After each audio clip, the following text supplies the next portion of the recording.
হুকুম করুন আমার আকা। আরে জগা কাকার ব্যাপারটা শুনেছিস?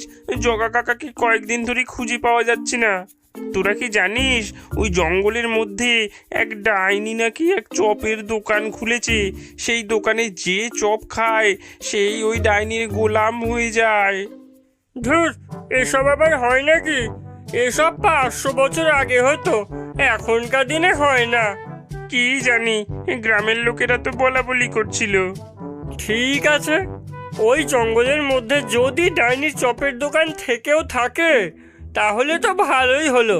ওই ডাইনির থেকে ভালোই চপ খাওয়া যাবে। আরে তুই কি পাগল হয়ে গেছিস নাকি? শুনলি না যে ওই ডাইনির চপ খায় সেই তার গোলাম হয়ে যায়? আরে আমার নাম ভোম্বল। দেখ আমি কেমন বুদ্ধি খাটাই। আমি ওই ডাইনির চপও খাবো, আবার ফিরেও আসবো। আজকে রাতেই আমি ওই ডাইনির চপের দোকানে যাব। ভোম্বল তার কথা মতো রাতের বেলা ডাইনির চপের দোকানের দিকে যেতে লাগলো।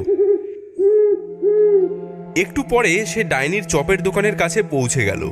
ডাইনি এমন একটা তরতাজা শিকার পেয়ে ভোম্বলকে খুব আপ্যায়ন করে বসতে দিল।